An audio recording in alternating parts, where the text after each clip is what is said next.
ಪ್ರಾರ್ಥನೆಯೊಂದಿಗೆ ಪ್ರಾರಂಭ ಮಾಡೋಣ. ನೇರ ಕುತ್ಕೊಂಡು ಇನ್ನು ನೇರ ಕತ್ತು ನೇರವಾಗಿಟ್ಕೊಂಡು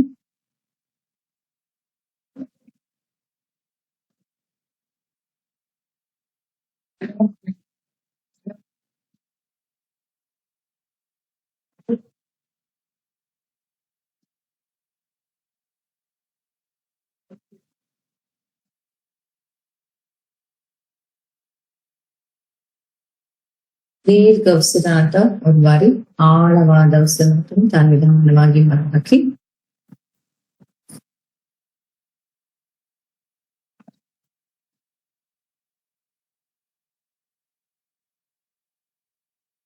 ದೀರ್ಘವಾದ ಉಸಿರು ತಗೊಳ್ತಾ ಓಂಕಾರ ಓ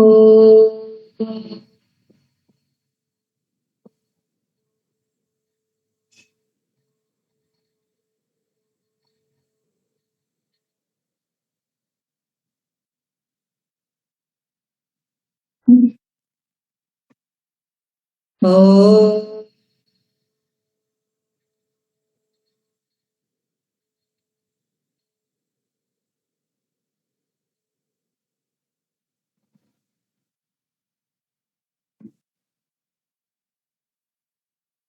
ಓ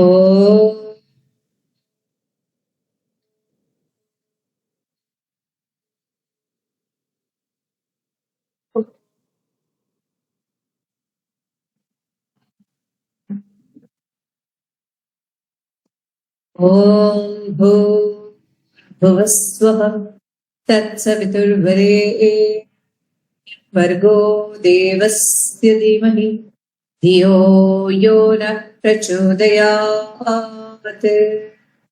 ಓಂ ತ್ರ್ಯಂಬಕೈ ಯಶಾಮಹೇ ಸುಗಂಧಿಂ ಪುಷ್ಟಿವರ್ಧನಂ ಉರ್ವಾರಕಮಿವ ವಂದನಾನ್ ಮೃತ್ಯೋರ್ಮುಕ್ಷೀಯಮಾಮೃತಾತ್.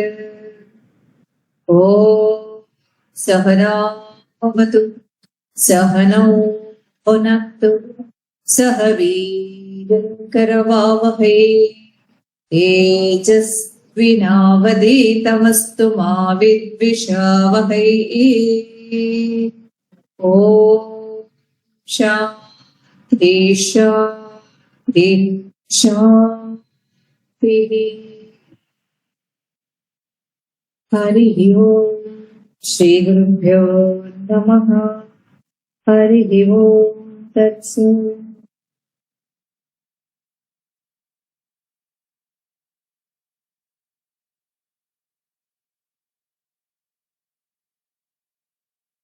ಇಂದು ಕಾತ್ಯಾಯಿನಿ ದೇವಿಯ ಅವತಾರದಲ್ಲಿ ದೇವಿಯ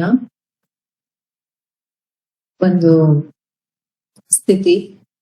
ಸೊ ಈ ದೇವಿ ಕಾತ್ಯಾಯನ್ ಋಷಿ ಮುನಿಯ ಒಂದು ಮಗಳಾಗಿ ಹುಟ್ಟಿ ಭೂಮಿಯಲ್ಲಿ ಅವತರಿಸಿ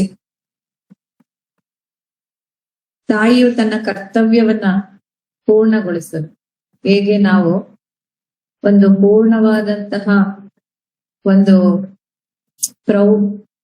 ಪ್ರೌಢ್ಯ ಅವಸ್ಥೆಗೆ ಅಂದ್ರೆ ಒಂದು ಪೂರ್ಣವಾದ ಜವಾಬ್ದಾರಿಯನ್ನ ಹೊತ್ತಿರುವಂತಹ ಒಂದು ಹೆಣ್ಣು ತನ್ನ ಸಂಸಾರವನ್ನ ಪೂರ್ಣವಾಗಿ ನಿಭಾಯಿಸಲು, ರಕ್ಷಣೆ ಮಾಡಲು, ಸಂಸಾರಕ್ಕೆ ಬೇಕಾಗಿರುವಂತಹ ಒಂದು ಸಪೋರ್ಟಿವ್ ಆಗಿ ಇರುವಂತಹ ಒಂದು ಶಕ್ತಿಯಾಗಿ ಒಂದು ಹೆಣ್ಣು ತನ್ನ ಜೀವನವನ್ನ ನಡೆಸ್ತಾಳೆ. ಅದೇ ರೀತಿಯಲ್ಲಿ ಈಗ ತಾಯಿ ಈ ಒಂದು ಜಗತ್ತನ್ನ ಅನೇಕ ರಾಕ್ಷಸರ ಒಂದು ಕೈಗಳಿಂದ ಪೂರ್ಣವಾಗಿ ರಕ್ಷಣೆ ಮಾಡಲು ಈ ತಾಯಿಯ ಅವತಾರವಾಗ್ತಾ ಹೋಗುತ್ತೆ. ಮಹಿಷಾಸುರನನ್ನ ಕೊಂದಂತ ಮಹಾತಾಯಿಯೇ ಈ ಕಾತ್ಯಾಯಿನಿ ದೇವಿಯ ಒಂದು ಮಹಾನ್ ಅವತಾರ. ಸೊ ಈ ಒಂದು ತಾಯಿಯ ಪ್ರಬುದ್ಧತೆಯನ್ನ ನಾವು ಪೂರ್ಣವಾಗಿ ಸ್ವೀಕಾರ ಮಾಡೋಣ. ಸೊ ನಮ್ಮಲ್ಲಿ ನಾವು ಕೂಡ ಮಾಡುವಂತ ಜವಾಬ್ದಾರಿಯನ್ನ ತಾಯಿ ಹೇಗೆ ತನ್ನ ತಪಸ್ಸನ್ನ ಮಾಡ್ತಾ ಅಲ್ವಾ, ಸೊ ತನ್ನ ತಪಸ್ಸಿನೊಂದಿಗೆ ಒಂದು ಸಂಕಲ್ಪದೊಂದಿಗೆ ಒಂದು ಪೂರ್ಣತೆಯ ಒಂದು ಅರಿವಿನೊಂದಿಗೆ. ಸೊ ಈ ಒಂದು ಕರ್ತವ್ಯವನ್ನ ನಿಭಾಯಿಸಿದ್ರು. ಸೊ ಹಾಗೆ ನಾವು ಕೂಡ ನಮ್ಮ ಜೀವನದಲ್ಲಿ ನಮ್ಗೆ ಬರುವಂತಹ ಈ ಒಂದು ಅವಸ್ಥೆಯಲ್ಲಿದ್ದ ನಮ್ಮ ಒಂದು ಜವಾಬ್ದಾರಿ, ರಕ್ಷಣಾ ಒಂದು ಮನಸ್ಥಿತಿ, ಸೊ ಇವೆಲ್ಲವೂ ಕೂಡ ನಾವು ಕೂಡ ಪೂರ್ಣವಾಗಿ ಸ್ವೀಕಾರ ಮಾಡಬೇಕು. ಈ ಒಂದು ಅವಸ್ಥೆಯಲ್ಲಿ ನಾವು ಸಾಮಾನ್ಯವಾಗಿ ಯಾವ ರೀತಿಯ ಒಂದು ಸ್ಥಿತಿಯನ್ನ ತಂದ್ಕೊಳ್ತೀವಿ ಅಂದ್ರೆ, ನಾವಿನ್ನು ಸ್ವಲ್ಪ ಯಾವ್ದೆಲ್ಲ ಅನುಭವಗಳನ್ನ ನಾವಿನ್ನು ಪಡ್ಕೊಂಡಿಲ್ವೋ, ಸೊ ಅದ್ರ ಕಡೆಗೆ ವಾಲ್ತಾ ಇರ್ತೀವಿ. ಅಂದ್ರೆ ಹೊರ ಪ್ರಪಂಚದ ಅನೇಕ ವಿಚಾರಗಳಿಗೆ ನಮ್ಮ ಮನಸ್ಸನ್ನ ಕೊಡ್ತೀವಿ, ಬೇಡದೆ ಇರುವಂತ ವಿಚಾರಗಳಿಗೆ ನಮ್ಮ ಮನಸ್ಸನ್ನ ಕೊಟ್ಟು ಸಮಯವನ್ನ ಹಾಳು ಮಾಡ್ಕೊಳ್ತಾ ಹೋಗ್ತೀವಿ ಅಲ್ವಾ. ಬೇಡದೆ ಇರೋ ವಿಚಾರಗಳು, ನಮ್ಮ ಪಕ್ಕದ ಮನೆಯವ್ರು ಹೇಗಿದ್ದಾರೆ, ಆ ಮನೆಯವ್ರು ಹೇಗಿದ್ದಾರೆ, ಈ ಮನೆಯವ್ರು ಹೇಗಿದ್ದಾರೆ ಅಲ್ವಾ, ನಮ್ಗೆ ಆ ತರದ್ ಒಂದು ವಿಚಾರಗಳು ತಂತಾನೆ ಎಲ್ಲರ ಕಡೆಯಿಂದ ಬರ್ತಾ ಇರುತ್ತೆ. ಸೊ ಈ ವಿಚಾರಗಳು ನಮ್ಗೆ ಅವಶ್ಯಕತೆ ಇಲ್ಲ ಅಲ್ವಾ. ಹೊರಗಡೆಯಿಂದ ಖಂಡಿತವಾಗ್ಲೂ ಅನೇಕ ಬೇಡದೇ ಇರುವಂತ ಅಂಶಗಳು, ವಿಚಾರಗಳು ಅದು ತಂತಾನೆ ಬರ್ತಾ ಇರುತ್ತೆ, ಕಿವಿಯಲ್ಲಿ ಕೇಳ್ತೀವಿ. ಆದ್ರೂ ಕೂಡ ನಾವು ನಮ್ ಒಳಗಡೆ ಅದು ನಮ್ಗೆ ಬೇಕಾಗಿಲ್ಲ ಅನ್ನುವಂತ ವಿಚಾರಗಳು ನಮ್ಗೆ ಬೇಕಾಗಿಲ್ಲ, ಆದ್ರೆ ನಾವು ಹಾಗ್ ಮಾಡೋದಿಲ್ಲ. ಸರಿ, ಎಲ್ಲಾದ್ರೂ ಹೋಗಿ ಒಂದ್ ದೇವಸ್ಥಾನಕ್ಕೆ ಹೋದ್ರು ಕೂಡ ದೇವಸ್ಥಾನದಲ್ಲಿ ನಮ್ಮ ಒಂದು ಇದು ಏನಿರುತ್ತೆ ಅಂದ್ರೆ, ನಮ್ಮ ಏನ್ ಕಣ್ಣಿಗೆ ಯಾರು ಕಾಣ್ತಾರೆ, ಅವ್ರು ಹೇಗೆ ಡ್ರೆಸ್ ಅಪ್ ಮಾಡಿದ್ದಾರೆ, ಅವ್ರು ಯಾವ ಸ್ಯಾರಿ ಹಾಕಿದ್ದಾರೆ ಅಲ್ವಾ. ಅಂದ್ರೆ ಎಲ್ರಿಗೂ ಹಾಗಿಲ್ಲ ಆಯ್ತಾ, ನಿಮ್ಗೆಲ್ರಿಗೂ ಇಲ್ಲದೆ ಇರ್ಬೋದು. ಸಾಮಾನ್ಯವಾಗಿ ಈಗ ನಾವು ನೋಡುವಂತಹ ಅನೇಕ ಹೆಣ್ಮಕ್ಳು ಸಾಮಾನ್ಯವಾಗಿ ಇಂತ ಒಂದು, ನಾನು ಯಾಕೆ ಅಂತಂದ್ರೆ ದೇವಸ್ಥಾನಗಳಿಗೆ ಹೋದಾಗ ನಾವು ನೋಡ್ತೀವಲ್ವಾ, ಬರೀ ಮಾತು ಮಾತು ಮಾತು ಮಾತಾಡ್ತಾನೆ ಇರ್ತಾರವ್ರು. ಸೊ ಅಲ್ಲಿ ಬಂದಿರೋ ಉದ್ದೇಶ ಬೇರೆ ಅಲ್ವಾ. ನಮ್ಮನ್ನ ನಾವು ಆ ಶಕ್ತಿಯೊಂದಿಗೆ ಪೂರ್ಣವಾಗಿ ಆ ಒಂದು ಸ್ಥಿತಿಯೊಂದಿಗೆ ಇರ್ಲಿಕ್ಕೆ ನಾವು ಹೋಗಿರುವಂತದ್ದು. ಅಲ್ಲಿ ನಾವು ಹೇಗಿರ್ಬೇಕು, ಆ ಒಂದು ಸ್ಥಿತಿಗೆ ಹೋಗ್ಬೇಕಂತ ಹೇಳಿದ್ರೆ ನಾವು ನಮ್ಮ ಸೈಲೆನ್ಸ್ ಅಲ್ಲಿ ಇರ್ಬೇಕು ಅಲ್ವಾ. ಆ ಸ್ಥಿತಿ, ಆ ತಾಯಿಯ ಒಂದು ಶಕ್ತಿಯ ಅರಿವನ್ನ ಪಡ್ಕೋಬೇಕು ಅಂತ ಹೇಳಿದ್ರೆ ನಮ್ಗೆ ಆ ಒಂದು ಸೂಕ್ಷ್ಮತೆಯ ಆ ಒಂದು ಸೆನ್ಸೇಷನ್ ನಮ್ಗೆ ಗೊತ್ತಾಗ್ಬೇಕು ಅಂತ ಹೇಳಿದ್ರೆ ಅಲ್ವಾ. ನೋಡಿ, ನನ್ಗೇನು ಅಷ್ಟೇ, ನಾನು ಸುಮಾರು ಈ ಒಂದು ಸ್ಪಿರಿಚುವಾಲಿಟಿಗೆ ಬಂದ ನಂತರನೇ ನಾನ್ ಯಾವ್ದಾದ್ರು ದೇವಸ್ಥಾನಕ್ಕೆ ಹೋದಾಗ ನನ್ಗೆ ಆ ಸೆನ್ಸೇಷನ್ ಒಂದಷ್ಟು ದೂರದಲ್ಲೇ ಗೊತ್ತಾಗುವಂತದ್ದು. ಸೊ ಈಗ ಯಾವುದೇ ಒಂದು ಗೊತ್ತಿಲ್ಲದ ಪ್ರದೇಶಕ್ಕೆ ಹೋದ್ರು ಕೂಡ ಅಲ್ಲಿ ಒಂದ್ ಸ್ವಲ್ಪ ದೂರ, ಆ ದೇವಸ್ಥಾನದಿಂದ ಸ್ವಲ್ಪ ದೂರದಲ್ಲೇ ನಮ್ಗೆ ನಮ್ಮ ಒಂದು ಶರೀರದಲ್ಲಿನ ವೈಬ್ರೇಷನ್ ಇಂದ ಸೊ ನಮ್ಗೆ ಇಲ್ಲಿ ಯಾವ ಒಂದು ಶಕ್ತಿ ಇದೆಯಾ, ಅಥವಾ ಗಂಡು ದೇವರಿದ್ಯಾ, ಹೆಣ್ಣು ದೇವರಿದ್ಯಾ, ಅದು ನಮ್ಗೆ ಮೊದ್ಲೇ ಗೊತ್ತಾಗ್ಬಿಡತ್ತೆ ಆ ಸೆನ್ಸೇಷನ್. ಸೊ ಇಂತಹ ಒಂದು ಸೆನ್ಸೇಷನ್ ನಮಗ್ ಗೊತ್ತಾಗ್ಬೇಕು ಅಂತ ಹೇಳಿದ್ರೆ ನಮ್ ಒಳಗಡೆ ನಾವು ಸೈಲೆನ್ಸ್ ಅಲ್ಲಿ ಇರ್ಬೇಕು. ಆಗ ಮಾತ್ರ ನಮ್ಗೆ ಇಂತಹ ಒಂದು ಅರಿವು ನಮ್ಗೆ ಸಿಗುವಂತದ್ದು, ನಮ್ಗೆ ಆ ಒಂದು ಸೆನ್ಸಿಟಿವಿಟಿ ಗೊತ್ತಾಗುವಂತದ್ದು. ಪ್ರತಿಯೊಬ್ಬರಿಗೂ ಗೊತ್ತಾಗತ್ತೆ, ಆದ್ರೆ ನಮ್ ಒಳಗಡೆ ನಾವು ಹೋಗೋದಿಲ್ಲ. ಸೊ ಅದಕ್ಕಾಗಿ ನಮ್ಗೆ ಆ ಒಂದು ಇದು ಬರೋದಿಲ್ಲ. ಸಾಮಾನ್ಯವಾಗಿ ನೀವು ಈಗ ಹೊಸ ಹೊಸ ದೇವಸ್ಥಾನಗಳ ಬಗ್ಗೆ ನಂಗೆ ಅಷ್ಟು ಗೊತ್ತಿಲ್ಲ, ಆದ್ರೆ ನೀವು ತಮಿಳ್ನಾಡಲ್ಲಿ ಇರುವಂತಹ ಅನೇಕ ಸುಮಾರು ಸಾವಿರ ವರ್ಷಗಳ ಹಿಂದೆ ನಿರ್ಮಾಣವಾಗಿರುವಂತಹ ಕಲ್ಲಿನಿಂದ ಕೂಡಿರುವಂತಹ ದೊಡ್ಡ ದೊಡ್ಡ ದೇವಸ್ಥಾನ, ಏಕರಗಟ್ಲೆ ದೇವಸ್ಥಾನ ಕಟ್ಟಿದ್ದಾರೆ. ಸೊ ಅಲ್ಲೆಲ್ಲ ಹೋಗುವಾಗ ನಿಮಗೆ ಸುಮಾರು ಒಂದು 500 ಮೀಟರ್ ದೂರದಲ್ಲೇ ನಮಗೆ ಇಲ್ಲಿ ಯಾವ ಒಂದು ಶಕ್ತಿ ಇದೆಯಾ, ಶಿವ ಇದಾನ ಅಂತ ಗೊತ್ತಾಗ್ಬಿಡುತ್ತೆ. ಒಂದು ದೇವಸ್ಥಾನದಲ್ಲಿ ಅಷ್ಟು ವೈಬ್ರೇಷನ್ ನಮ್ಮಲ್ಲಿ ಆಗ್ತಾ ಹೋಗುತ್ತೆ. ಸೊ ಇದು ಈ ಒಂದು ಸೆನ್ಸೇಷನ್ ನಮ್ಗೆ ಬಂದಿದೆ ಯಾವಾಗ, ಈ ಒಂದು ಸ್ಪಿರಿಚುವಲ್ ಇದಕ್ಕೆ ಬಂದಾಗ. ಸೊ ಆಮೇಲೆ ಆ ನಮ್ಗೆ ಎಷ್ಟು ಅಲ್ಲಿ ವೈಬ್ರೇಷನ್ ಆಗ್ತಾ ಇರುತ್ತೆ ಅಂದ್ರೆ, ಅಲ್ಲಿ ಎಷ್ಟು ಶಕ್ತಿ, ಪಾಸಿಟಿವ್ ಎನರ್ಜಿ ಇದೆ ಅಂತ ನಮ್ಗೆ ಆ ಒಂದು ದೇವಸ್ಥಾನ ಒಳಗಡೆ ಹೋಗಿದ ತಕ್ಷಣನೇ ಅಲ್ಲಿ ಫೀಲ್ ಆಗ್ತಾ ಬರುತ್ತೆ. ಹ್ಮ್.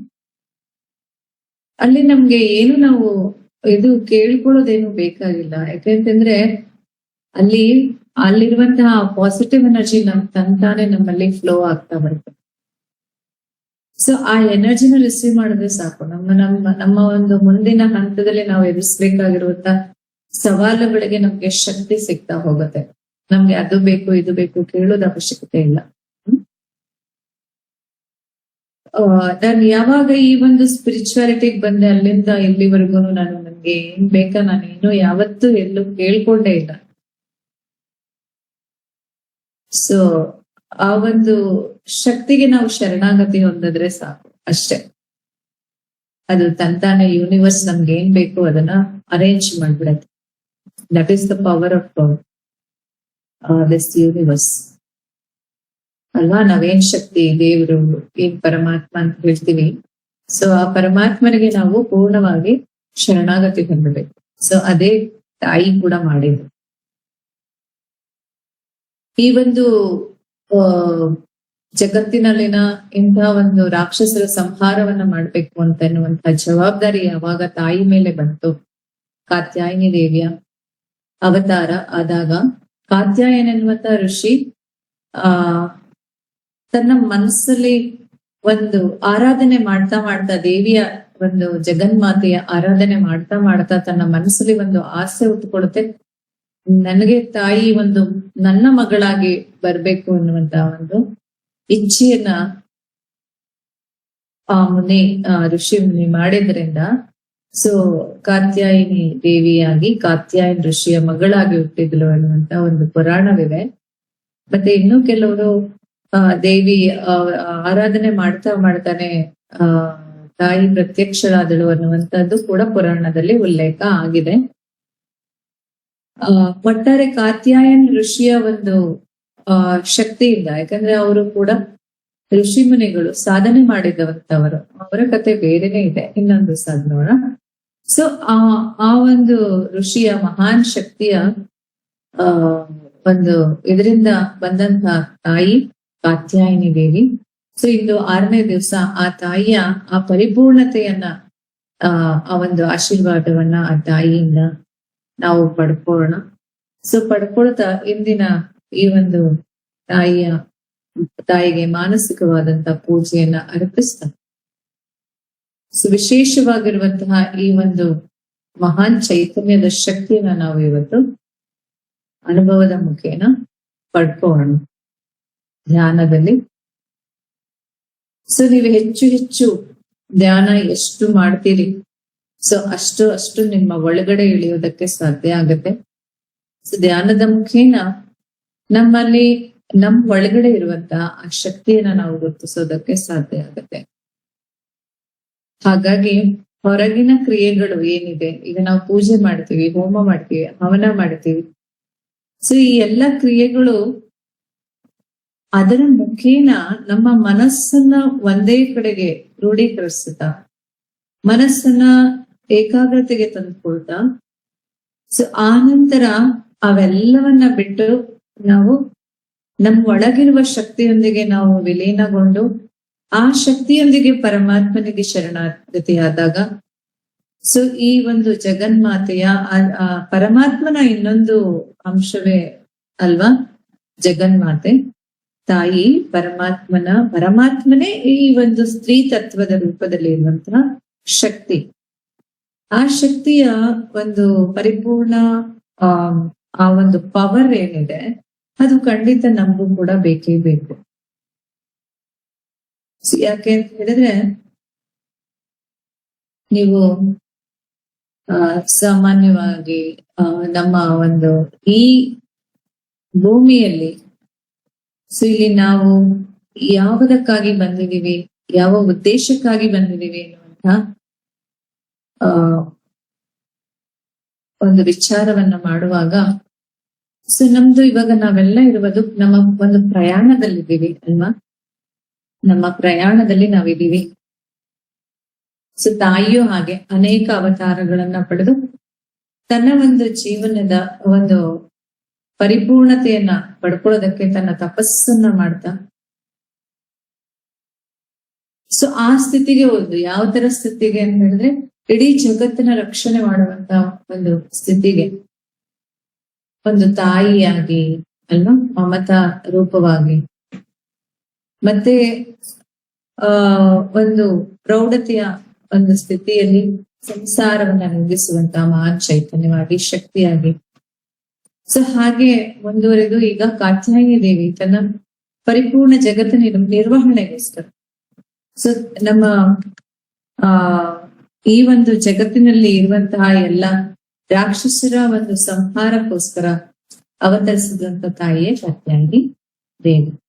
ಮಹಿಷಾಸುರನೆಂಬಂತಹ ರಾಕ್ಷಸನನ್ನ ಅಲ್ವಾ, ಮಹಿಷಾಸುರ ಕೂಡ ಮಹಾನ್ ಶಕ್ತಿ ಹೊಂದಿರುವಂತ ವರವನ್ನ ಪಡೆದಿರುವಂತವನು. ಸೊ ಅಂತವನ್ನ ಒಂದು ವಧೆ ಮಾಡ್ಬೇಕಂತ ಹೇಳಿದ್ರೆ ಈ ತಾಯಿಯ ಶಕ್ತಿ ಮತ್ತಷ್ಟು ಎಷ್ಟು ಇರಬೇಕು. ಸೊ ಅಂತ ಮಹಾನ್ ಶಕ್ತಿಯನ್ನ ಪಡೆದಂತ ತಾಯಿ, ಸೊ ನಮಗೆ ಈ ಒಂದು ದಿವಸ ಆ ತಾಯಿಯ ಆರಾಧನೆ ಮುಖೇನ ಅಂತ ಒಂದು ಶಕ್ತಿಯನ್ನ ನಮ್ಮದಾಗಿಸ್ಕೊಳ್ಬೇಕು. ಬಹಳ ಮುಖ್ಯ. ನಮ್ಮ ಕರ್ತವ್ಯ ಏನು, ಈ ಜಗತ್ತಿಗೆ ನಾವು ಬಂದ ಉದ್ದೇಶವೇನು, ಇದರ ಒಂದು ಅರಿವನ್ನ ಪಡ್ಕೊಳ್ಬೇಕು. ಸೊ ನಮ್ಮ ಈ ಒಂದು ಸೋಲ್ ಜರ್ನಿ ಏನಿದೆ, ಸೊ ಇದು ಯಾವ ಉದ್ದೇಶಕ್ಕಾಗಿ ಬಂದಿದೆ. ಸೊ ನಾವ್ ಅನ್ಕೊಳ್ತೀವಿ ಬರೇ ನಮ್ಮ ಸಂಸಾರ ಅಲ್ವಾ, ನನ್ನ ಗಂಡ ಮಕ್ಕಳು ಇದನ್ನೆಲ್ಲ ಬೆಳೆಸೋದಕ್ಕೆ, ಒಂದು ಹೆಣ್ಣಾಗಿ ಗಂಡಾಗಿ ನಮ್ಮ ಸಂಸಾರವನ್ನು ನಿರ್ವಹಣೆ ಮಾಡೋದಕ್ಕೆ, ನಾನೊಂದು ಕೆಲಸ ಮಾಡೋದಕ್ಕೆ, ಹೊರ ಪ್ರಪಂಚದಲ್ಲಿನೇ ಹೆಚ್ಚು ನಮ್ಮ ಗಮನ ಇರ್ತದೆ. ಹಾಗಲ್ಲ, ನಮ್ಮ ಬಂದ ಉದ್ದೇಶ ನಮ್ಗೆ ಗೊತ್ತಾಗ್ಬೇಕಂದ್ರೆ ನಮ್ಮ ಒಳಗಡೆ ನಾವ್ ಇಳಿಯಬೇಕು. ಯಾಕೆ ಅಂತ ಹೇಳಿದ್ರೆ, ಯಾವ ಒಂದು ಉದ್ದೇಶದಿಂದ ಈ ಜಗತ್ತಿಗೆ ಬಂದವು ಅದರ ಉದ್ದೇಶದ ಪರಿಪೂರ್ಣ ಅರಿವು ಇರೋದು ಎಲ್ಲಿ ಅಂತ ಹೇಳಿದ್ರೆ ಅದು ನಮ್ಮ ಆತ್ಮದಲ್ಲಿ ಇರುವಂತದ್ದು. ಸೊ ಆ ಅರಿವನ್ನ ನಾವು ಪಡೆದಾಗ ಮಾತ್ರ ಜಗತ್ತಿನಲ್ಲಿ ಸೊ ನನ್ನ ಪ್ರಯಾಣ ಸುಖವಾಗಿರತ್ತೆ. ಇದು ಬಹಳ ಮುಖ್ಯ. ಸೊ ಈ ಅರಿವನ್ನ ಪಡ್ಕೊಂಡಾಗ ಮಾತ್ರ ನಮ್ಗೆ ಪೂರ್ಣತೆಯ ಒಂದು ಸ್ಥಿತಿ ನಮ್ಗೆ ಸಿಗ್ತಾ ಹೋಗುತ್ತೆ. ಸೊ ಹಾಗಾಗಿ ನಿರಂತರವಾದ ಧ್ಯಾನದ ಮುಖೇನ ಸೊ ನಾವು ನಮ್ಮ ಒಂದು ಹೊರಗಿನ ಪ್ರಪಂಚದಲ್ಲಿನ ಫಿಸಿಕಲ್ ವರ್ಲ್ಡ್ ಏನಿದೆ ಅದು, ಮತ್ತೆ ನಮ್ಮ ಒಳಗಡೆ ಇರುವಂತಹ ಈ ಒಂದು ಶಕ್ತಿಯ ಇನ್ನರ್ ಜರ್ನಿ ಏನಿದೆ, ಸೊ ಅದರ ಪೂರ್ಣ ಶಕ್ತಿಯನ್ನ ಬ್ಯಾಲೆನ್ಸ್ ಮಾಡ್ಕೊಳ್ಳೋದಕ್ಕೆ ಅಲ್ವಾ. ಸೊ ನಾವು ಎರಡೂ ಬಹಳ ಮುಖ್ಯ ಅಲ್ವಾ. ಎಕ್ಸ್ಟರ್ನಲ್ ಲೈಫ್ ಕೂಡ ಬಹಳ ಮುಖ್ಯ. ಯಾಕೆಂದ್ರೆ ನಾವು ಬಂದಿರುವಂತದ್ದು ನಮ್ಮ ಕರ್ಮದ ಆಧಾರದ ಮೇಲೆ. ನಮ್ಮ ಕರ್ಮ ಮುಗಿಯದವು ಬರುತ್ತವು. ಸೊ ನಾವು ಅದರಿಂದ ಹೊರ ಬಂದು ನಾವು ಇನ್ನೊಂದು ಹಂತಕ್ಕೆ ಸಾಧನೆ ರೂಪದಲ್ಲಿ ಹೋಗ್ಲಿಕ್ಕೆ ಸಾಧ್ಯ ಇಲ್ಲ. ಸೊ ಹಾಗಾಗಿ ಸೊ ನಾವು ಇಲ್ಲಿ ಬಂದಿರುವಂತ ಉದ್ದೇಶ ಕರ್ಮಗಳನ್ನ ಮಾಡ್ಬೇಕು. ಯಾವ ರೀತಿ ಮಾಡ್ಬೇಕು? ಪೂರ್ಣ ಮನಸ್ಸಿನಿಂದ ಮಾಡ್ಬೇಕು. ನಾವೇನ್ ಮಾಡ್ತೀವಿ, ಸೊ ಯಾರಾದ್ರೂ ನಮ್ಗೆ ಏನಾದ್ರೂ ಟ್ರಿಗರ್ ಮಾಡಿದ್ರೆ ಅಂದ್ರೆ ಬೈದ್ರೆ, ಏನಾದ್ರೂ ನಮ್ ಬಗ್ಗೆ ಅಪವಾದವನ್ನ ವರ್ಸಿದ ತಕ್ಷಣ ಸೊ ನಾವೇನ್ ಮಾಡ್ತೀವಿ ಅಂತಂದ್ರೆ ನಾವು ಕೂಡ ಅವರ ಒಂದು ವಿರುದ್ಧವಾಗಿ ಇನ್ನೇನೋ ಮಾಡಕ್ ಹೋಗ್ತೀವಿ ಅಲ್ವಾ. ಸೊ ನಾವೇನ್ ಅನ್ಕೊಂಡ್ಬಿಟ್ಟಿದೀವಿ ಅಂದ್ರೆ ನಾವಿಲ್ಲಿ ಅವ್ರ ವಿರುದ್ಧವಾಗಿ ಏನಾದ್ರೂ ನಾವು ಮಾಡಿದ್ರೇನೆ ನಮ್ಗೆ ಇಲ್ಲಿ ಅರ್ಹತೆ ಇದೆ ಭೂಮಿ ಮೇಲೆ ಎನ್ನುವಂತ ಒಂದು ವಿಚಾರ ನಾವು ಸ್ವೀಕಾರ ಮಾಡಿದೀವಿ ನಮ್ಮ ಮನಸ್ಸಲ್ಲಿ.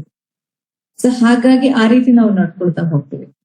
ಹಾಗಲ್ಲ, ನಿಜವಾದ ಜೀವನದ ಅರಿವು ಏನಂತ ಹೇಳಿದ್ರೆ ಸೊ ಯಾರಾದ್ರೂ ಏನಾದ್ರೂ ನಮ್ಗೆ ರೋಗವನ್ನ ಕೆಟ್ಟದನ್ನ ಏನಾದ್ರೂ ಮಾಡಿದ್ರೆ ಇದಕ್ಕೆ ಮೂಲ ಕಾರಣ ಏನು ಅನ್ನುವಂಥದ್ದನ್ನ ಅರಿವಿಗೆ ತಂದುಕೊಳ್ಬೇಕು. ಬಹಳ ಮುಖ್ಯ.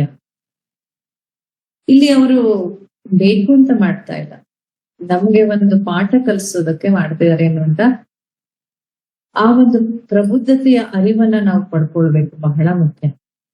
ನಾವ್ ಅನ್ಕೊಳ್ತೀವಿ ನಮ್ಗೆ ನಮ್ಮ ಮನೆಯಲ್ಲೇ ನಮ್ಮ ಮಕ್ಕಳಿಂದ ಏನೋ ತೊಂದರೆ ಆಗ್ತಾ ಇದೆ, ಅಥವಾ ನನ್ನ ಪಾರ್ಟ್ನರ್ಸ್ ಇಂದ ತೊಂದರೆ ಆಗ್ತಾ ಇದೆ ಅಲ್ವಾ. ಅಂದ್ರೆ ಪಾರ್ಟ್ನರ್ಸ್ ಅಂದ್ರೆ ನಮ್ಮ ಹಸ್ಬೆಂಡ್ಸ್ ಅಥವಾ ವೈಫ್ ಯಾರು. ಸೊ ಆ ತರ ಒಂದು ಇದರಿಂದ ನಮ್ಗೆ ತೊಂದರೆ ಆಗ್ತಾ ಇದೆ.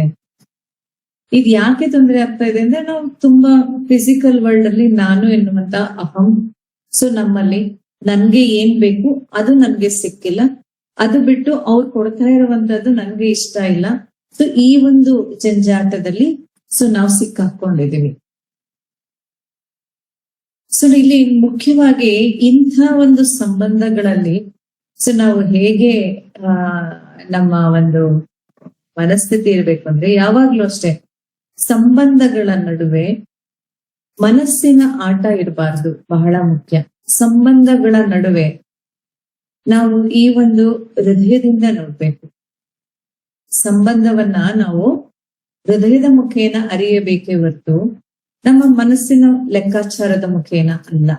ಮನಸ್ಸಿನ ಲೆಕ್ಕಾಚಾರ ಬೇರೆ. ಯಾರು ಮನಸ್ಸಿನಿಂದ ಹ್ಯಾಂಡಲ್ ಮಾಡ್ತಾರೆ ಸೊ ಅವ್ರದ್ದು ಕಂಡೀಷನಲ್ ಲವ್ ಇರ್ತದೆ. ಅಂದ್ರೆ ನನಗ್ ಹಿಂಗಿರ್ಬೇಕು ಹಾಗೆ ಇರ್ಬೇಕು ಅನ್ನುವಂಥದ್ದು. ಇಲ್ಲಿ ಅನ್ಕಂಡೀಷನಲ್ ಲವ್ ಇದ್ರೆ ಮಾತ್ರನೇ ಸೊ ನಾವು ನಮ್ಮ ಒಂದು ಜೀವನದಲ್ಲಿ ಪೂರ್ಣವಾದ ರಸಭರಿತವಾದ ಜೀವನವನ್ನ ಅನುಭವಿಸ್ಲಿಕ್ಕೆ ಸಾಧ್ಯ ಆಗುತ್ತೆ. ಅದು ಎರಡು ಕಡೆಯಿಂದ ಇರಬೇಕು. ನೀವು ಹೇಳ್ಬೋದು ನಿಮ್ಮ ಪ್ರಶ್ನೆ ಏನು, ನಿಮ್ಗೆ ಉತ್ತರ ಏನು ಅಂತ ಗೊತ್ತು ಮೇಡಮ್, ನಾವ್ ಹಂಗಿರ್ತೀವಿ ಮೇಡಮ್, ಆದ್ರೆ ನಮ್ಮ ಹಸ್ಬೆಂಡ್ಸ್ ಇರಲ್ಲ ಅನ್ನೋದು ಉತ್ತರ. ಹೌದಲ್ಲ? ಸೊ ಅದು ಯಾಕೆ ಆ ತರ ನಮ್ ಮನ್ಸಿಗೆ ಬರ್ತಿದೆ ಅಂದ್ರೆ ನಾವು ಪೂರ್ಣವಾಗಿಲ್ಲ. ಅದಕ್ಕೆ ನಾವೇ ಪೂರ್ಣ ಆದ್ರೆ ಮಾತ್ರನೇ ನಮ್ಗೆ ಆ ಮನಸ್ಥಿತಿ, ಆ ಒಂದು ಮಾತುಗಳು ನಮ್ಮಲ್ಲಿ ಬರೋದಿಲ್ಲ. ನಾವು ಪೂರ್ಣ ಆಗ್ಬೇಕು ಮೊದಲು. ಸೊ ಯಾವಾಗ ನಾವು ಪೂರ್ಣ ಆಗೋದಿಲ್ಲ ಆವಾಗ ನಾವ್ ಏನ್ ಮಾಡ್ತೀವಿ, ಎಲ್ಲ ತಪ್ಪನ್ನ ನಮ್ಮ ಯಜಮಾನ್ರ ಮೇಲೆ ಹಾಕ್ತಾ ಇರ್ತೀವಿ. ಸೊ ಇದು ನಮ್ಮ ಅರಿವಿಗೆ ಬರ್ಬೇಕಂತ ಹೇಳಿದ್ರೆ ನಿರಂತರವಾದಂತಹ ಧ್ಯಾನ ಆಗ್ಬೇಕು, ಬಹಳ ಮುಖ್ಯ. ನಿರಂತರವಾದ ಧ್ಯಾನ ಸೊ ನಮಗೆ ಈ ಒಂದು ಅರಿವನ್ನ ಕಲ್ಪಿಸುತ್ತೆ. ಇದು ನಮ್ಮ ಅನುಭವ. ಸೊ ಹಾಗಾಗಿ ಆ ಅನುಭವವನ್ನ ನೀವು ಕೂಡ ನಿರಂತರವಾಗಿ ಪಡೆಯಿರಿ.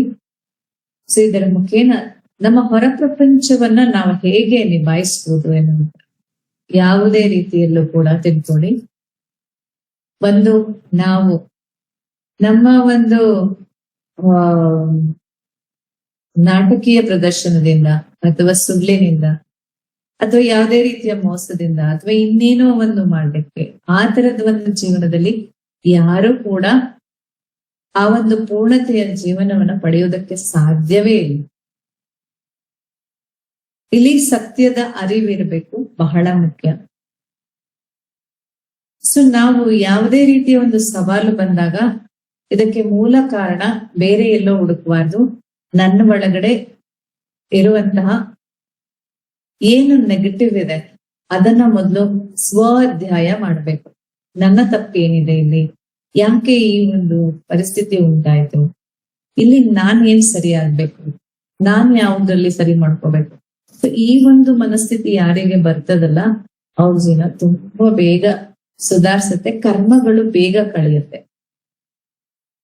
ಸೊ ಯಾವಾಗ ನಾವು ಬೇರೆಯವರ ತಪ್ಪನ್ನ ನೋಡ್ಲಿಕ್ಕೆ ಹೋಗ್ತೀವಿ ಆಗ ಕರ್ಮಗಳು ಜಾಸ್ತಿ ಆಗ್ತಾ ಬರುತ್ತೆ.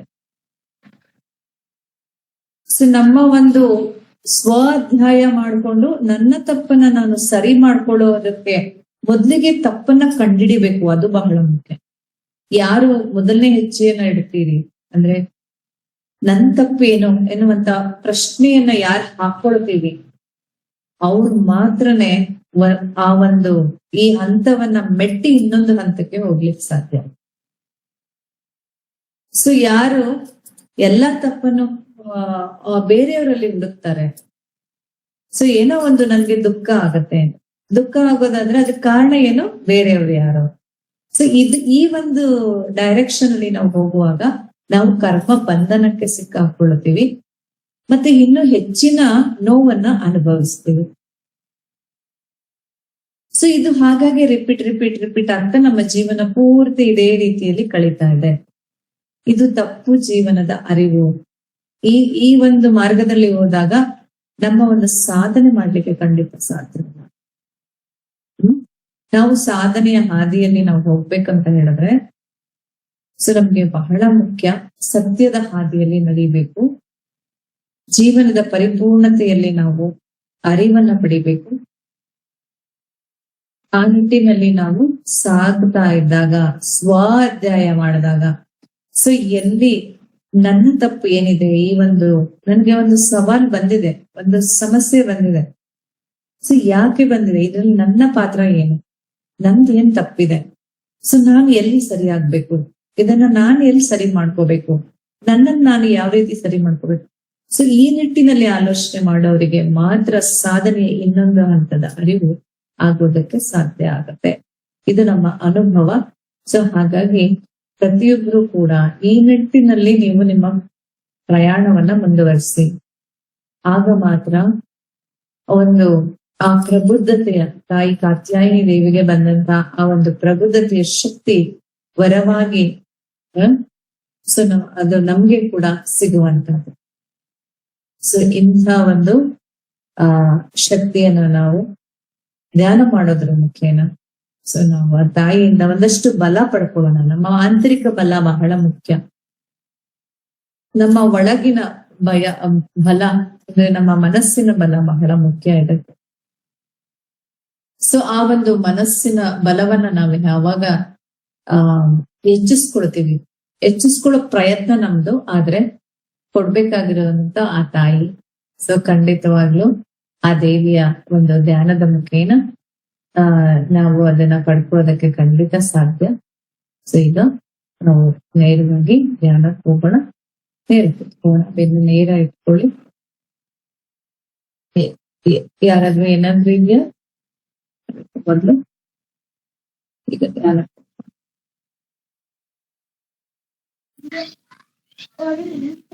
ಇದು ಮೈಸೂರು ಚಾಮುಂಡೇಶ್ವರಿ ಬಗ್ಗೆ ಒಂಚೂರು ತಿಳ್ಕೊಬೇಕಾಗಿತ್ತು ಮ್ಯಾಮ್. ಏನ್ ಹೇಳಿ?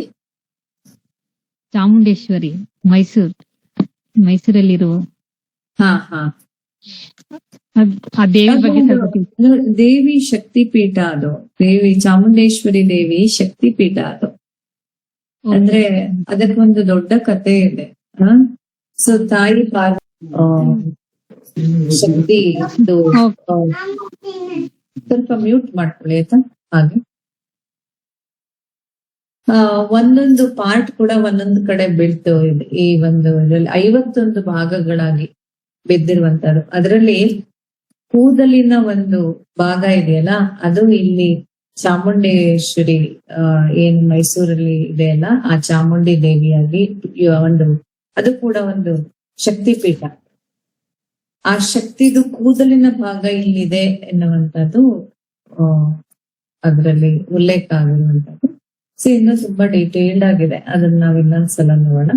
ಸೊ ಇದು ಮೇಲ್ಮುಖವಾಗಿ ಇದು ಒಂದು ಮುಖ್ಯ ಮೂಲ ಉದ್ದೇಶ ಎನ್ನುವಂಥದ್ದು ಉಲ್ಲೇಖ ಆಗಿರೋದು ತಾಯಿ ಮಹಿಮೆಯಲ್ಲಿ ಆ ಒಂದು ಇದರಲ್ಲಿ ಚಾಮುಂಡೇಶ್ವರಿ ಬಗ್ಗೆ ಹೇಳ್ಬೇಕಂದ್ರೆ ಅದೊಂದು ಶಕ್ತಿ ಪೀಠ. ಹೌದಾ ಮ್ಯಾಮ್? ಅದು 51 ಮ್ಯಾಮ್, 18 ಅಲ್ವಾ ಶಕ್ತಿ ಪೀಠ? ಅಂದ್ರೆ ಐದು ಪೀಠಗಳು ಬಹಳ ಮುಖ್ಯವಾಗಿ ಇರುವಂತಹದ್ದು 5 ಪೀಠಗಳು. ಸೊ ಅದಾದ ನಂತರ ಇನ್ನು ಮಿಕ್ಕಿದ 51 ಪೀಠಗಳು ಕೂಡ ಇದೆ. ಅದೇ ಬೇರೆ ಬೇರೆ ಸಣ್ಣ ಸಣ್ಣ ಸಣ್ಣ ಸಣ್ಣ ಭಾಗಗಳಾಗಿ ಬಿದ್ದಂತ ಒಂದು ರಕ್ತದ ಹನಿ ಒಂದ್ ಕಡೆ, ಆತರ ಒಂದೊಂದು ಇದು ಕೂಡ ಬೇರೆ ಬೇರೆ ಕಡೆ 51 ಶಕ್ತಿ ಪೀಠಗಳಿದೆ. ಸೊ ಅದ್ರಲ್ಲಿ ಇಲ್ಲಿ ನಮ್ಮ ಚಾಮುಂಡೇಶ್ವರಿ ತಾಯಿ ಏನಿದೆ ಮೈಸೂರಲ್ಲಿ, ಸೊ ಅದು ಬಂದು ತಾಯಿದು ಕೂದಲ್ ಭಾಗ ಅಂತ ಉಲ್ಲೇಖ ಆಗಿದೆ. ಇನ್ನು ಡೀಟೇಲ್ ಆಗಿ ಆಮೇಲೆ ಇನ್ನೊಂದ್ಸಲ ತಿಳ್ಕೋಣ. ಈಗ ಸಮಯ ಆಗಿದೆ, ಧ್ಯಾನಕ್ಕೆ ಹೋಗೋಣ. ಇದು ನೇರವಾಗಿ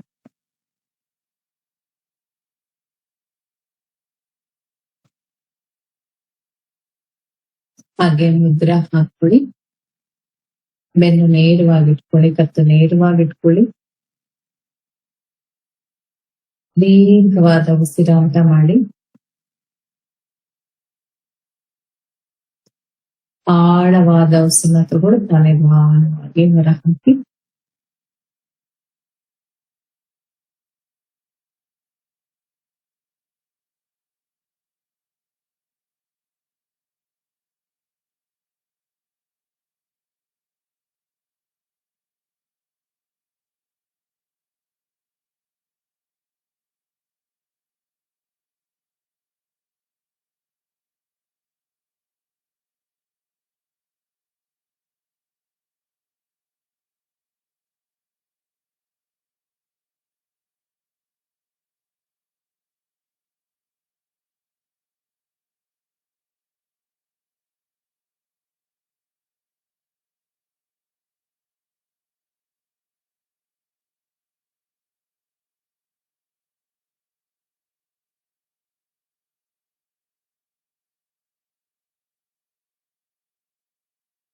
ರಿಲ್ಯಾಕ್ಸ್. ಹಾಗೆ ಶರೀರವನ್ನ ಗಮನಿಸಿ. ಬೆಳಗಿನಿಂದ ಸಂಜೆಯವರೆಗೆ ಮಾಡಿರುವಂತಹ ಕ್ರಿಯೆಗಳ ಶರೀರವು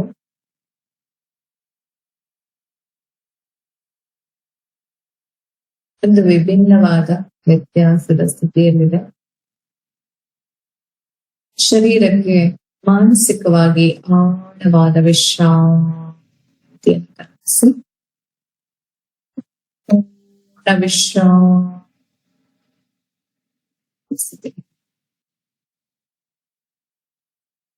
ಇನ್ನು ಆಳವಾದ ವಿಶ್ರಾಂತಿ.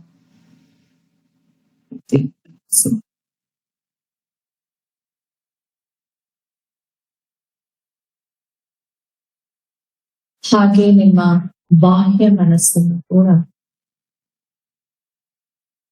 ಪೂರ್ಣ ವಿಶ್ರಾಂತಿ ಸ್ಥಿತಿಯಲ್ಲಿ ಇದುವರೆಗೂ ಮಾಡಿರುವಂತಹ ಎಲ್ಲ ವಿಚಾರಗಳನ್ನ ಒಂದು ಬದಿಗೆ ಹೊತ್ತಿ ಕೇವಲ ನಿಮ್ಮ ಉಸಿರಾಟದಲ್ಲಿ ನಿಮ್ಮ ಮನಸ್ಸನ್ನು ಕೇಂದ್ರೀಕೃತ ಮಾಡ್ತಾ, ಹಾಗೆ ನಿಮ್ಮ ಬಾಹ್ಯ ಮನಸ್ಸನ್ನು ಪೂರ್ಣ ವಿಶ್ರಾಂತಿ ಸ್ಥಿತಿಗೆ ತಂದು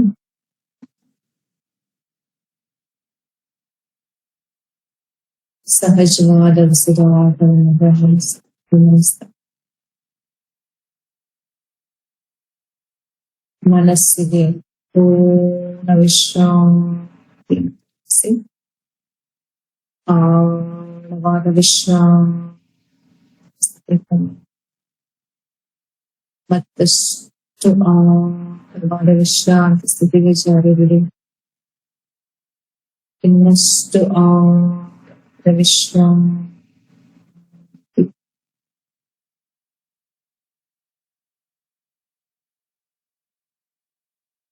ನಾನು ಹೇಳುವಂತಹ ಸೂಚನೆಗಳನ್ನ ನಿಮ್ಮ ಒಳಮನಸ್ಸು ಕೇಳಿಕೊಳ್ಳಲು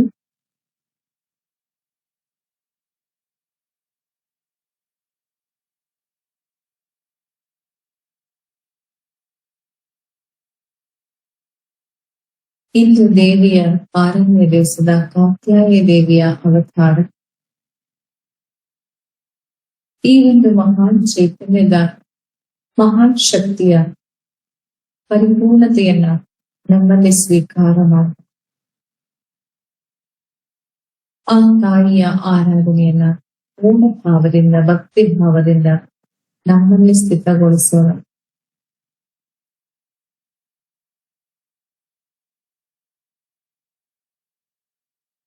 ನಮ್ಮ ಶರೀರದಲ್ಲಿರುವಂತಹ 7 ಚಕ್ರಗಳ ಕಡೆಗೆ ನಮ್ಮ ಗಮನ.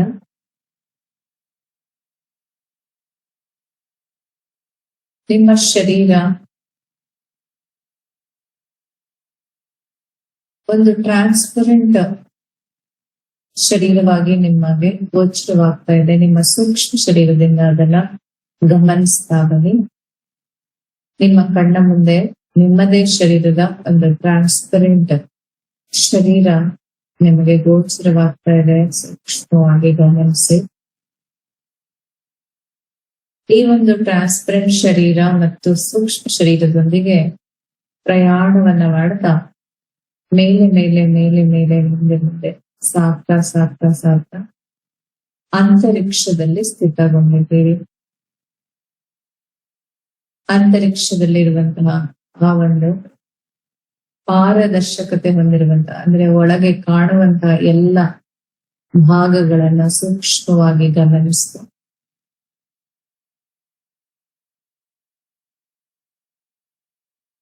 ನಮ್ಮ ಮುಖ್ಯ 7 ಚಕ್ರಗಳ ಕಡೆಗೆ ಗಮನವನ್ನ ಹರಿಸೋಣ. ಸಹಸ್ರಾರದಿಂದ ಮೂಲಾಧಾರವರೆಗೆ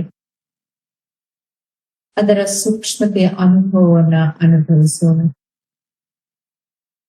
ಶರೀರದ ತಳಭಾಗದಲ್ಲಿ ಸ್ಥಿತಗೊಂಡಿರುವಂತಹ ಮೂಲಾಧಾರ ಚಕ್ರ 4 ದಳಗಳು, ಕೆಂಪು ಬಣ್ಣದ ದಳಗಳು ಹರಳಿ ನಿಂತಿದೆ. ಒಂದೊಂದೇ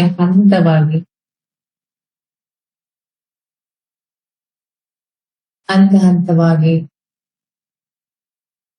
ನಮ್ಮೆಲ್ಲ ಈ ಒಂದು ದಿನನಿತ್ಯದ ಧ್ಯಾನದ ಮುಖೇನ, ಆ ದೇವಿಯ ಆರಾಧನೆಯ ಮುಖೇನ, ಒಂದೊಂದು ಅವತಾರದಲ್ಲೂ ತಾಯಿ ತನ್ನ ಪ್ರಬುದ್ಧತೆಯನ್ನ ಈ ಒಂದು ಚಕ್ರಗಳನ್ನ ಪೂರ್ಣವಾಗಿ ಅರಳಿಸಿ ಅದರ ಒಂದು ಪರಿಪೂರ್ಣ ಸಾಧನೆ ಮಾಡಿದ ಆ ಒಂದು ಅವತಾರದ ತಾಯಿಯ ಪರಿಪೂರ್ಣತೆಯ ಆಶೀರ್ವಾದವನ್ನ ಪಡೆದು ನಮ್ಮಲ್ಲೂ ಕೂಡ ಆ ಎಲ್ಲ ಚಕ್ರಗಳನ್ನ ಜಾಗೃತ ಮಾಡಿಕೊಳ್ತಾ ಆ ಶಕ್ತಿಯ ಕೇಂದ್ರದ ಒಂದು ಅನುಭವವನ್ನ ಅನುಭವಿಸ್ತಾ ವಿಶೇಷವಾದಂತಹ ಶಕ್ತಿಯು ಶರೀರದಲ್ಲಿ ಜಾಗೃತಗೊಂಡಿದೆ, ಶರೀರ ಹಗುರಗೊಂಡಿದೆ ಮತ್ತು ಮನಸ್ಸು ತಿಳಿಯಾಗಿದೆ. ವಿಶೇಷವಾದಂತಹ ಒಂದು ಶಕ್ತಿ ನಮ್ಮಲ್ಲಿ ಆವಿರ್ಭವಿಸ್ತಾ ಇದೆ ಎನ್ನುವಂತಹ ಆ ಸೂಕ್ಷ್ಮತೆಯ ಅರಿವು ನಿಮ್ಮಲ್ಲಿ ಜಾಗೃತಗೊಂಡಿದೆ. ಇದು ನಮ್ಮ ಮೂಲಾಧಾರ ಚಕ್ರವು ಪೂರ್ಣವಾಗಿ ಹರಳಿ ಅಲ್ಲಿರುವಂತಹ ಎಲ್ಲ ನಕಾರಾತ್ಮಕ ಅಂಶಗಳು ಪೂರ್ಣವಾಗಿ ನಾಶ ಹೊಂದುತ್ತಾ ವಿಶೇಷವಾದಂತಹ ಶಕ್ತಿಯು ಆ ತಾಯಿಯ ಮೂಲಕ ಪಡೆದು ಜಾಗೃತ ಮಾಡಿದ್ದೇವೆ. ಸೂಕ್ಷ್ಮವಾಗಿ ಗಮನಿಸಿ. ಅದೇ ರೀತಿಯಲ್ಲಿ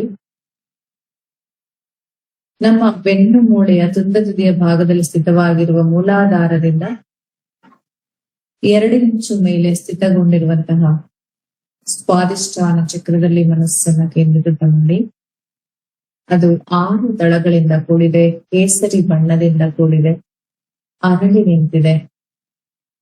ಆ ತಾಯಿಯ ಆ ಶಕ್ತಿಯ ಪರಿಪೂರ್ಣ ಸ್ಥಿತಿ ಇಲ್ಲಿ ಜಾಗೃತಗೊಂಡಿದೆ. ಸೂಕ್ಷ್ಮವಾಗಿ ಗಮನಿಸಿ.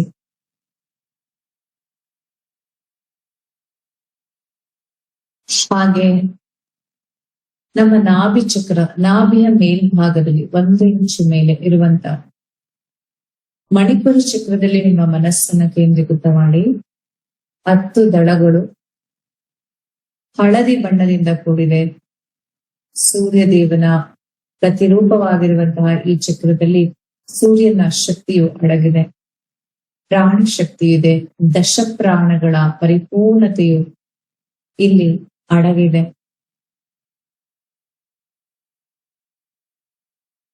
ಈ ಒಂದು ಶಕ್ತಿಯ ಆಗರವು ಪೂರ್ಣ ಆ ದೇವಿಯ ಮಹಿಮೆಯೊಂದಿಗೆ ಅರಳಿ ನಿಂತಿದೆ. ಸೂಕ್ಷ್ಮವಾಗಿ ಗಮನಿಸಿ. ಅದನ್ನು ಹಾಗೆ ಉಳಿಸಿಕೊಳ್ತಾ ನಿಮ್ಮ ಗಮನ ಹೃದಯ ಚಕ್ರದ ಕಡೆಗೆ, ಎದೆಯ ಗೂಡಿನ ಮಧ್ಯಭಾಗದಲ್ಲಿ ಸ್ಥಿತವಾಗಿರುವಂತಹ ಹೃದಯ ಚಕ್ರವನ್ನ ಗಮನಿಸಿ.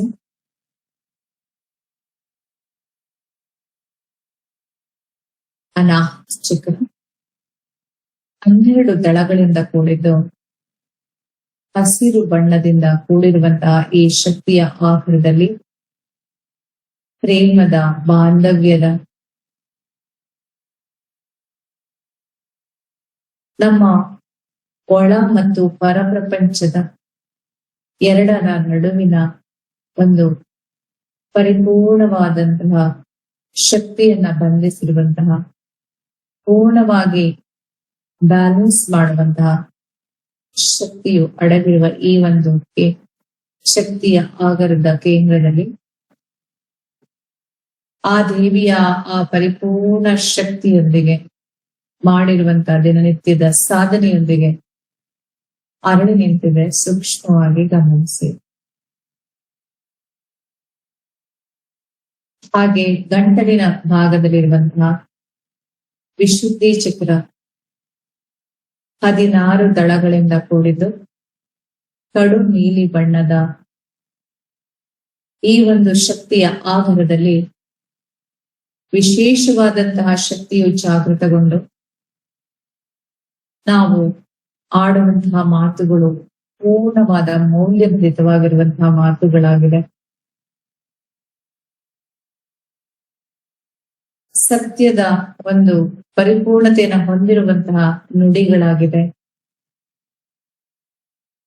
ಜಾಗರೂಕರಾಗಿ ಜಾಗೃತ ಸ್ಥಿತಿಯಲ್ಲಿ ಹೊರಗಿನ ವ್ಯವಹಾರವನ್ನ ಮಾಡುವಂತಹ ಪರಿಪೂರ್ಣ ಶಕ್ತಿಯು ಈ ಒಂದು ಚಕ್ರದಲ್ಲಿ ಪೂರ್ಣವಾಗಿ ನಮ್ಮೊಳಗೆ ಆವಿರ್ಭವಿಸಿದೆ. ಇದು ನಮ್ಮ ಧ್ಯಾನದ ಮುಖೇನ, ನಿತ್ಯದ ಸಾಧನೆಯ ಮುಖೇನ ಪಡೆದಿರುವಂತಹ ಮಹಾನ್ ಚೈತನ್ಯದ ಶಕ್ತಿ, ಅದನ್ನು ನಾವು ಹಾಗೆ ಉಳಿಸ್ಕೊಳ್ಳೋಣ.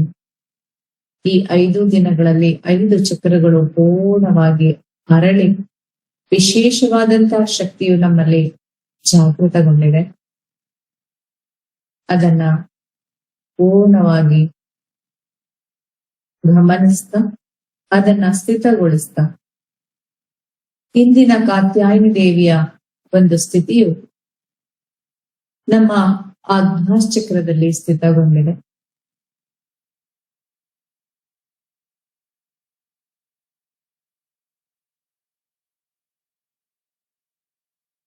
ನಮ್ಮ ಒಂದು ಈ ಹೊರ ಪ್ರಪಂಚದಲ್ಲಿ ಇರುವಂತಹ ಎಲ್ಲ ಹೊರೆಗಳನ್ನ,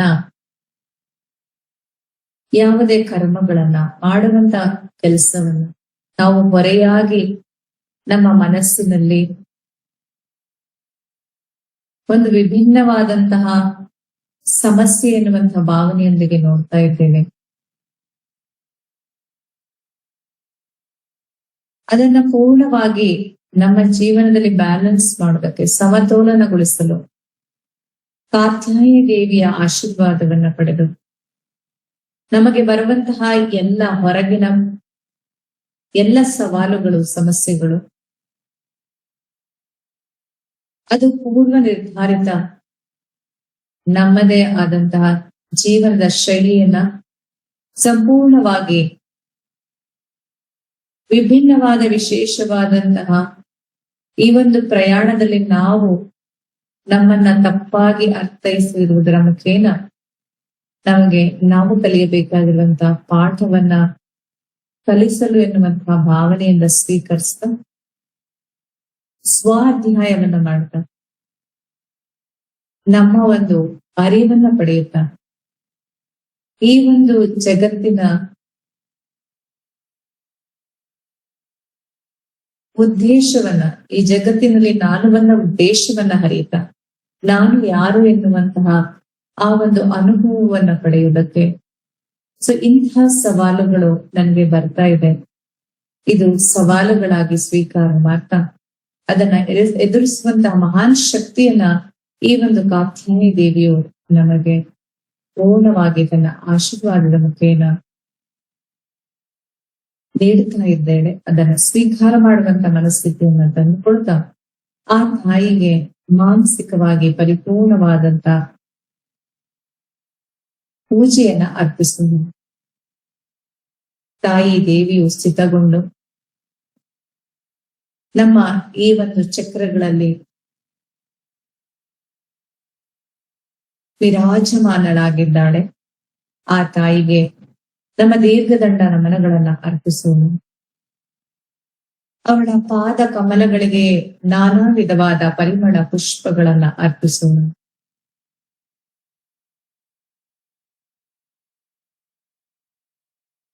ಆ ತಾಯಿಯ ಆ ಪರಿಪೂರ್ಣವಾದಂತಹ ತಾಯಿಯ ದೃಶ್ಯವನ್ನ ಕಣ್ತುಂಬಿಕೊಳ್ಳುತ್ತ ತಾಯಿಗೆ ಧೂಪದಾರತಿ, ದೀಪದಾರತಿಯನ್ನ, ತುಪ್ಪದಾರತಿಯನ್ನ, ಕರ್ಪೂರದಾರತಿಯನ್ನ ಬೆಳಗೋಣ.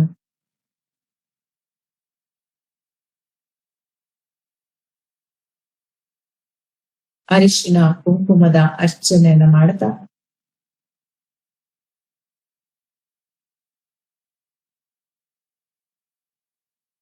ತಾಯಿಗೆ ಇಷ್ಟವಾಗಿರುವಂತಹ ನೈವೇದ್ಯವನ್ನ ತಯಾರಿಸ್ತಾ ಆ ನೈವೇದ್ಯವನ್ನ ಅರ್ಪಿಸುತ್ತ ಪೂರ್ಣ ಭಾವದಿಂದ, ಭಕ್ತಿ ಭಾವದಿಂದ ತಾಯಿಗೆ ಶರಣಾಗತಿ ಹೊಂದುತ್ತ ಈ ಒಂದು ತಾಯಿಯ ಪರಿಪೂರ್ಣತೆಗಾಗಿ, ತಾಯಿಯ ಪೂರ್ಣವಾದ ಆಶೀರ್ವಾದವನ್ನು ಸ್ವೀಕಾರ ಮಾಡಿ ಮಂತ್ರ ಪುಷ್ಪಗಳೊಂದಿಗೆ ತಾಯಿಗೆ ಅರ್ಚಿಸೋಣ. ಓಂ ದೇವಿ ಕಾತ್ಯಾಯಿನ್ಯೇ ನಮಃ ಎನ್ನುವಂತಹ ಉಚ್ಚಾರವನ್ನ 21 ಬಾರಿ ಈ ಮಂತ್ರವನ್ನ ಪಠನೆ ಮಾಡಿ. ಓಂ ದೇವಿ ಕಾತ್ಯಾಯಿನ್ಯೇ ನಮಃ. ಓಂ ದೇವಿ ಕಾತ್ಯಾಯಿನ್ಯೇ ನಮಃ.